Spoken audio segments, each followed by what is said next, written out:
Books that स्पीकमध्ये तुम्हा सर्वांचं स्वागत आहे. मराठी बालभारती इयत्ता 3 1998ची एडिशन. ऐकूया यातील एक गोष्ट. चित्रे. लेखक G.A. कुलकर्णी. गोष्टीचं वाचन आसावरी दोशी. गोष्टीसाठी आभार बालभारती.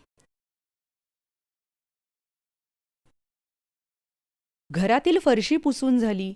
आई दमून गेली.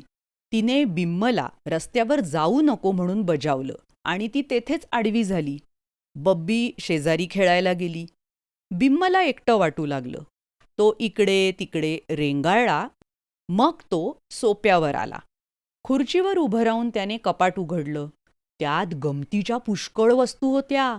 हिरव्या काचेची दौत, तांबड्या मेणबत्त्या, बंद पडलेलं जुनं घड्याळ, रंगीत दोरे, हिरव्या निळ्या मण्यांचा झगा घातलेली, एक हात मोडलेली काचेची बाहुली, अंग दाबताच पत्र्याच्या बटनामधून कुई आवाज करणारे रबरी बदक.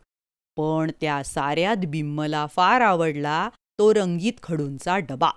त्याने 2-4 खडू घेतले आणि तो हलकेच आत आला. स्वच्छ केलेल्या फरशीचे मोठे चौकोन जणू बिम्मचीच वाट पाहत थांबले होते. तो मांडी घालून खाली बसला आणि वाकून त्यावर चित्र काढू लागला. थोड्याच वेळात जवळजवळ सगळी फरशी चित्रांनी भरून गेली. इतक्यात आई जागी होऊन उठून बसली. समोरचं सारं काही पाहून तिने कपाळाला हातच लावला.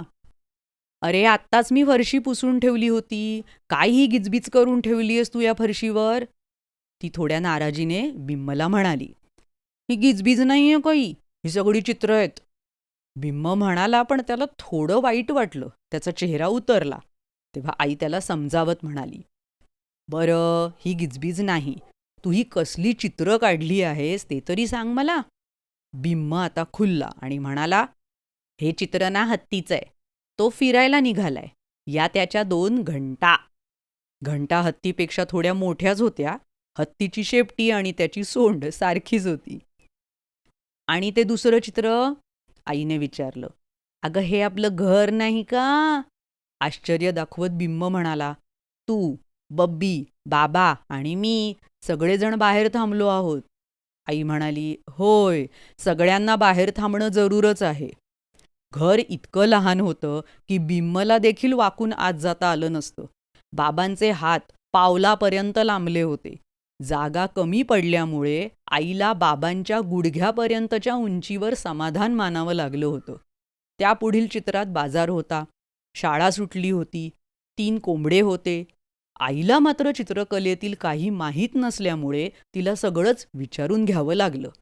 आई घरात जाण्यासाठी वळली, पण बिम्मने तिला थांबवून म्हटलं, "आई, आणखी एक चित्र आहे. ते मी तुला काढूनच दाखवतो." एका फरशीवर बिम्मने उभी रेघ काढली. त्यावर डोकं आलं, गुडघ्याखाली पोहोचणारे हात आले. त्यांना पालवी फुटल्याप्रमाणे बोटांच्या जागी लहान रेघा आल्या. मग बिम्मने पुन्हा रेघा ओढून एक मुलगा दाखवला.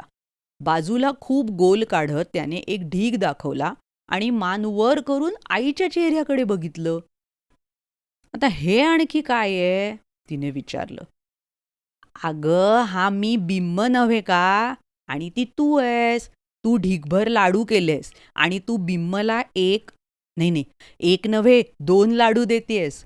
बिम्मने समजावून सांगितलं. आता मात्र आई मोठ्याने हसू लागली. ती म्हणाली, "असं आहे का होय चित्र? लब्बाड चित्रकार. आई बिम्मला लाडू देतेय का? छान." तिने डबा उघडला आणि बिम्मला 2 लहान लहान लाडू दिले. "हे तुझं चित्र आता मात्र अगदी खरं खरं झालं बघ," ती म्हणाली. किती साधी, सरळ आणि निरागस गोष्ट होती. मुलांची ही निरागस चित्रकला आपल्याला किती किती सुंदर सुंदर वेगळी चित्र दाखवून जाते, नाही का?